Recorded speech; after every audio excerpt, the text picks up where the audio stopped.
So next வந்து automatic transmission. So automatic transmission என்னென்ன இருக்குது அப்படின்றது வந்து நம்ம டீட்டெயிலாக பார்க்கலாம். And automatic transmission or AT shift through the gears automatically as per the vehicle needs. So வெஹிக்கிளோட நீட்ஸ்க்கு ஏற்ற மாதிரி நான் உங்களுக்கு ஏற்கனவே சொன்னேன். வெஹிக்கிள் நீட்ஸ்க்கு ஏற்ற மாதிரி அண்ட் லோட் கண்டிஷன்ஸ்க்கு ஏற்ற மாதிரி அந்த கியர் வந்து ஆட்டோமேட்டிக்காக ஷிஃப்ட் ஆகிட்டே இருக்கும். ஸோ நீங்கள் வந்து ஸ்பீட் பிக் பண்ணுறீங்க, ஸ்டார்டிங் வந்து டிரைவில் போட்டு போனீங்கன்னா உங்களுக்கு வந்து அந்த ஸ்பீட் பிக் ஆனோன்னா உங்களுக்கு வந்து ஃபர்ஸ்ட்லேருந்து செகண்ட்லேருந்து தேர்டு ஒன்றுனா ஷிஃப்ட் ஆகுது, உங்களுக்கு க்ளீனாக தெரியும் அதில். ஸோ முதல்ல வந்து 4 ஸ்பீட் டிரான்ஸ்மிஷன் தான் இருந்தது மார்க்கெட்டில். அதுக்கப்புறம் தான் 5 ஸ்பீட் வந்தது.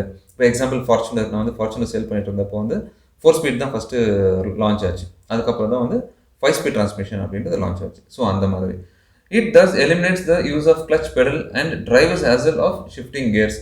ஸோ டிரைவருக்கு வந்து அந்த கியர் ஷிஃப்ட் பண்ணுற hassles like clutch pedal press பண்ணி கியர்ஸ் ஷிஃப்ட் பண்ணுறது அதெல்லாம் அந்த தலைநோவே இருக்கக்கூடாதுன்னு சொல்லி ஸோ நிறைய பேர் வந்து ஆட்டோமேட்டிக் டிரான்ஸ்மிஷன் ஆட் பண்ணாங்க. இது எப்படின்னா, இப்போ நம்ம சிட்டியில் வந்து ரொம்ப டிராஃபிக் இருக்குது. நான் அதை தான் சொல்லுவேன், உங்களுக்கு வந்து 80 to 90% பேர் மேனுவல் இன் இந்தியா, 10 to 20% தான் ஒரு ஆட்டோமேட்டிக் இருந்தது. அப்போ தான் அப்படியே க்ரோ ஆகி and then automatic technologies change and என்னென்ன டைப் இருக்கிறது வந்து கூட நம்ம பார்க்கலாம். ஸோ அதுக்கேற்ற மாதிரி நிறைய பேர் என்ன பண்ணாங்க, மேனுவல் வேண்டாம் நம்மளுக்கு ஆட்டோமேட்டிக் போகலான்னு சொல்லி ஆட்டோமேட்டிக் போனாங்க. இன்னொன்று வந்து ஆட்டோமேட்டிக்கில் வந்து டார்க் கன்வெர்ட்டர் இருக்குது, இந்த சிவிடி இருக்குது, கண்டினியூஸ் வேரியபிள் டிரான்ஸ்மிஷன் அதெல்லாம் இருக்குது. ஸோ அதுக்கேற்ற மாதிரி என்னென்ன டெக்னாலஜிஸ் டெவலப் ஆகிருக்குன்றதை வந்து நம்ம நெக்ஸ்ட் பார்க்கலாம். So this system is called electronically controlled transmission or electronically control transaxle அப்படின்னு சொல்லுவோம். இது வந்து அந்த கியர் சிஸ்டமில் வந்து சொலினாய்டுலாம் இருக்கும். உங்களுக்கு வந்து மெக்கட்ரானிக்ஸ் அந்த ECU வந்து அதை எப்படி கண்ட்ரோல் பண்ணி உங்களுக்கு வந்து அந்த கியர் ஷிஃப்டிங் பண்ணுறதுன்றது வந்து தான் இம்பார்ட்டன்ட். ஸோ இந்த கியர் பொசிஷன் இது வந்து எல்லாம் பார்த்துருப்பீங்க நிறைய வண்டியில். இது வந்து கொஞ்சம் ஓல்டர் டைப். இது என்ன அப்படின்னா, இந்த dark converter with planetary gears டைப்பில் வந்து உங்களுக்கு இந்த மாதிரி வரும். ஸோ இது என்ன, P என்னன்னா, R என்னன்னா, N, D, 3 to L இதெல்லாம் என்ன அப்படின்றது வந்து நெக்ஸ்ட் பார்க்கலாம். அப்படி உங்களுக்கு இது பற்றி என்ன தெரியும்னா இப்போவே பாஸ் பண்ணுங்க. பாஸ் பண்ணி கமெண்ட்டில் போய் மென்ஷன் பண்ணுங்க. ஓகே, ஸோ டைம் முடிஞ்சது. ஸோ இதெல்லாம் நீங்கள் கரெக்டாக சொன்னவங்களுக்கு வந்து ஒரு பிக் ரவுண்ட் ஆஃப் அப்ளாஸ். இதை வந்து நம்ம இன் டீட்டெயிலாக பார்க்கலாம். So that is P for parking, R for reverse, N for neutral, D for drive. அந்த 3 to L அப்படின்னா என்ன தெரியுங்களா? ஸோ இப்போ வந்து டிரைவ், இப்போ 4 speed transmission or sometimes 5 speed transmission. அது வந்து டிரைவில் போட்டால் உங்களுக்கு 1லேருந்து 5 வரைக்கும் அது பார்ட் ஷிஃப்ட் ஆகிட்டே இருக்கும். As per the vehicles needs, நம்ம எப்படி ஓட்டுறோம் அது மேலே அந்த சுச்சுவேஷனுக்கு ஏற்ற மாதிரி அதுவே ஷிஃப்ட் ஆகிட்டே போயிட்டுருக்கும். எக்ஸாம்பிள் இப்போ வந்து நீங்கள் ஒரு 4th கியர் இல்லை 5th கியர் டாப் கியரில் போயிட்டுருக்கீங்க, ஒரு பஸ்ஸை ட்ரக்கை ஓவர்டேக் பண்ணால் உங்களுக்கு வந்து நீங்கள் எக்ஸிலேட்டர் நீங்கள் டார்க்கில் எவ்வளோ ஓவர் பண்ணுறீங்க அதுக்கு ஏற்ற மாதிரி உங்களுக்கு அந்த டார்க் அது பத்தில், அந்த வண்டியை வந்து புல் பண்ண பத்தில் அப்படின்னா அதுவாகவே ஆட்டோமேட்டிக்காக உங்களுக்கு அந்த ஸ்பீடு இருக்கும், அந்த வெஹிக்கிளோட ஸ்பீடு இருக்கும். அதுக்கேற்ற மாதிரி அந்த 5th டக்குன்னு அதுவே 4th ஷிஃப்ட் ஆகிடும்.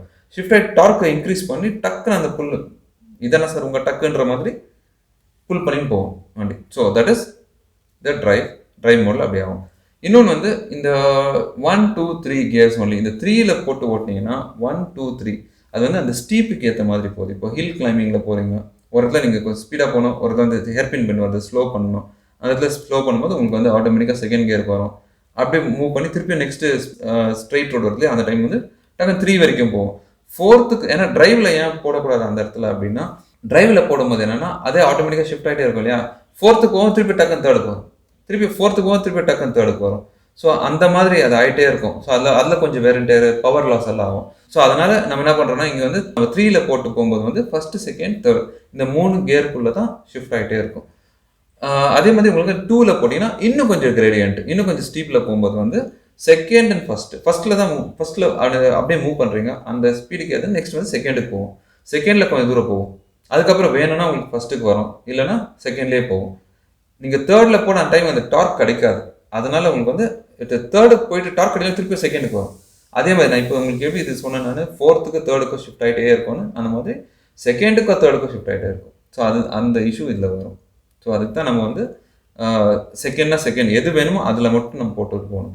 அது நீங்கள் எல் இருக்கு வந்து லோ, ஃபஸ்ட் கியர் மட்டும் தான். இப்போ ஏதோ டோ பண்ணுறீங்க, இல்லை ஒரு அப்பில் போகிறீங்க, லைக் இந்த கிரேடியண்ட்டில் இருக்குது, ரொம்ப அப்பில் போகும்போது எல்லில் மட்டும் போட்டு நீங்கள் எவ்வளோ எக்ஸிலேட்டர் கொடுத்தாலும் கியர் ஷிஃப்டே ஆகாது. அந்த ஹை ஸ்பீட் வரைக்கும் அந்த ஆர்பிஎம் தான் ரைஸ் ஆகும் தவிர கியர் வந்து ஒரே கியரில் போகும். அந்த அப்பு ரைஸ் ஆகிட்டு போயிருக்கு, உங்களுக்கு வந்து ஸ்ட்ரைட் வரும்போது அதுக்கப்புறம் நீங்கள் டேரெக்டாக வந்து டிரைவ் போட்டு நீங்கள் மூவ் பண்ணிக்கலாம். So that's how this gear position system works in automatic. So next வந்து நம்ம ஆட்டோமேட்டிக் டிரான்ஸ்மிஷனோட ஃபீச்சர் அட்வான்டேஜ் பெனிஃபிட் பார்க்கலாம். ஸோ ஆட்டோமேட்டிக் டிரான்ஸ்மிஷன், ஸோ இதில் வந்து அட்வான்டேஜஸ் நிறைய இருக்குது. இன்ஃபேக்ட் சொல்ல போனால் ரெண்டே விஷயம் தான். அந்த அதில் பெனிஃபிட்ஸ் பார்க்கலாம். ஃபீச்சர் இந்த automatic transmission, then advantages automatic shifting of gears as per the vehicle's speed.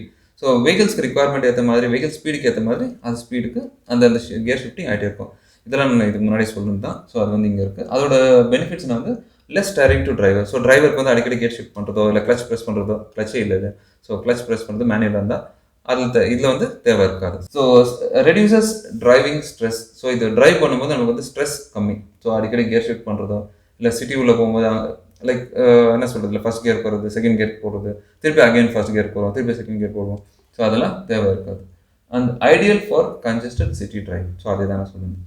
So smoother gear shifts. So that is advantage. Gear shifting வந்து ஸ்மூத்தாக ஷிஃப்ட் ஆகும். உங்களுக்கு வந்து அந்த ஜர்க்காக வருதோ, இப்போ மேனுவல் கியர்னா இப்போ இல்லை செகண்ட்லேருந்து தேர்டு போகும்போதோ இல்லை தேர்ட்லேருந்து ஃபோர்த் போகும்போது டக்குன்னு ஒரு ஜர்க்கு தெரியும், அந்த மாதிரிலாம் தெரியும். ஸோ இதில் வந்து அப்படி தெரியாது.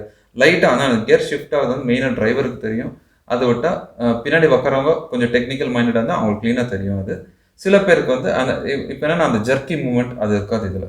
ஸோ அது வந்து smoother gear shifts gives comfort drive and ride.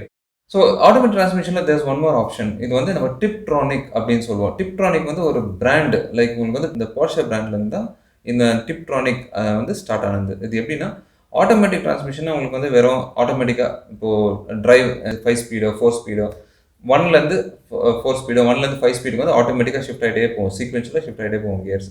But இதில் என்னென்னா உங்களுக்கு வந்து மேனுவலாக கூட போட்டுக்கலாம். நீங்கள் வந்து அந்த டி மோட் இருக்குது, இன்னும் வந்து எம் மோடுன்னு ஒன்று இருக்கும், இல்லைனா எஸ் ஸ்போர்ட் மோட் அப்படின்னு ஒன்று இருக்கும். அதில் போட்டிங்கன்னா ப்ளஸ் அண்ட் மைனஸ் ஷிஃப்ட் பண்ணிக்கலாம். நீங்களாவே என்னென்ன கியர் வேணும் அந்த கியரில் போனால் ஆட்டோமேட்டிக் வந்து ஸோ அந்த ஆர்பிஎம் அப்படி போனோன்னே ஆட்டோமேட்டிக்காக கியர் ஷிஃப்ட் ஆகிட்டே போயிட்டுருக்கும். ஸோ அதே ஆர்பிஎம் டவுன் ஆச்சு உங்களுக்கு வந்து அந்த 1000 ஆர்பிஎம் கீழே வருது, உங்களுக்கு வந்து அந்த டார்க் பத்தலை அப்படின்னா டக்குன்னு டவுன் ஷிஃப்ட் ஆகி அந்த ஆர்பிஎம் ரைஸ் பண்ணி உங்களுக்கு டார்க் பண்ணி கொடுக்கும். ஸோ அந்த மாதிரி தான் ஆட்டோமேட்டிக் டிரான்ஸ்மிஷன். ஸோ இதில் வந்து என்னென்னா உங்களுக்கு வந்து நீங்கள் மேனுவலாக ஷிஃப்ட் பண்ணிக்கலாம். உங்களுக்கு சிட்டியில் ஓட்டுறீங்க அப்படின்னா ஆட்டோமேட்டிக்கில் கூட ட்ரைவ் பண்ணிக்கலாம். அது நீங்கள் வந்து கொஞ்சம் ஹைவேல போகிறீங்க, உங்களால் வந்து அந்த பவர்ஃபுல்லாக வேணும், அந்த எஸ் அப்படின்றத டி ஆன பிறகு எஸ்ன்னு வரும். எஸ்ன்னு வந்து ஸ்போர்ட் மோடன் அப்படின்ற அர்த்தம், இல்லைனா சீக்வென்ஷியல் ஷிஃப்ட் அப்படின்றதுக்கு அர்த்தம் அது. ஸோ அந்த எஸ்ஸில் போட்டு நீங்கள் வந்து கியர் ஷிஃப்ட் பண்ணிக்கலாம். இன்னும் வந்து இப்போ பேரல் ஷிஃப்ட்ஸ்ன்னு வந்துச்சு. அந்த ஸ்டேரிங் பின்னாடி வந்து ஹார்ன் பட்டன் நீங்கள் இருக்குது, அந்த ஸ்டேரிங் பின்னாடி வந்து இந்த பேரல் ஷிஃப்ட்ஸ். ஸோ இது எங்கன்னு வந்துச்சுன்னா F1 கார்ஸ். F1 கார்ஸ் வந்து நீங்கள் கையெடுத்து கியர் ஷிஃப்ட் எல்லாம் பண்ணுறதுலாம் டைம் இருக்காது, முடியாது. ஸோ அதனால் உங்களுக்கு அந்த ஸ்டேரிங்லேயே உங்களுக்கு வந்து ப்ளஸ் மைனஸ் இருக்கும். அந்த ப்ளஸ் மைனஸ் இருக்குது. நீங்கள் வந்து ப்ளஸ் பண்ணிகிட்டே போகும்போது 1 2 3 4 5 ஷிஃப்டிங் அப்படி போகலாம். அதேமாதிரி நீங்கள் டவுன் ஷிஃப்ட் பண்ணும்போது வந்து 4 3 2 1 அப்படி பண்ணிட்டு வரலாம். ஸோ அதே மாதிரி உங்களுக்கு அந்த மேனுவலாக ஷிஃப்ட் பண்ணுறது வந்து இப்போது நம்ம கார்ஸில் கூட அவைலபிளாக இருக்குது. So this system consist of fully automatic with an option to change gears manually. In the shift mode, that is S or M, அதனால் S வந்து shift, sequential shift or sport அப்படின்னு. இன்னும் வந்து மேனுவல், M வந்து manual mode அப்படின்னு வரும். So driver can change the gears by and using the gear lever. So அந்த plus tap பண்ணுறது, மைனஸ் டேப் பண்ணுறது, அந்த மாதிரி ஷிஃப்ட் பண்ணலாம். இல்லை இது பேரல் ஷிஃப்டர்ஸில் நீங்கள் மைனஸ் ப்ளஸ் அப்படி பண்ணிட்டு ஷிஃப்ட் பண்ணிட்டு போகணும். By shifting the lever in M position, up shifting can be done by pushing the lever towards up. அதே மாதிரி down shifting வந்து can be done by pulling the lever towards down. So நான் இப்போ சொல்கிறது வந்து அதே தான் இங்கே. ஸோ உங்களுக்கு வந்து பேரல் ஷிஃப்டர்ஸாக இருக்கலாம், இல்லை கியர் லிவரில் ஷிஃப்டிங்காக இருக்கலாம். அது வந்து நீங்கள் ப்ளஸ் அண்ட் மைனஸ் பண்ணலாம். ஸோ இதில் எப்படி இருக்கும்? So parking, reverse, neutral, drive, then you get S mode. இது வந்து S mode or M mode. அதில் தான் உங்களுக்கு வந்து இப்போ பார்க்கிங், ரிவர்ஸ், நியூட்ரல், டிரைவ் வரும் இல்லையா? டிரைவில் இங்கே இப்படி தள்ளிங்கன்னா, இல்லை சில வண்டியில் எப்படி இருக்கும், சில வண்டியில் அப்படி இருக்கும். நீங்கள் ஷிஃப்ட் பண்ணிவிட்டு இந்த எஸ் மோடில் எம் மோடில் போட்டு நீங்கள் டேப் பண்ணிகிட்டே இருந்தீங்கன்னா ப்ளஸுக்கு போகும், அப்படியே மைனஸுக்கு வரும். ஸோ இது வந்து உங்களுக்கு ஆட்டோமேட்டிக்கில் டார்க் கன்வெர்ட்டரில் வரும், சிவிடியில் வரும், அண்ட் டிஎஸ்டியில் கூட வரும். அண்ட் அதே ஏஎம்டியில் ஆட்டோமேட்டிக் மேனுவல் டிரான்ஸ்மிஷனில் வந்து உங்களுக்கு உல்டாவில் வரும். ப்ளஸ் வந்து டவுனில் வரும், மைனஸ் வந்து ஃப்ரண்ட்டில் வரும்.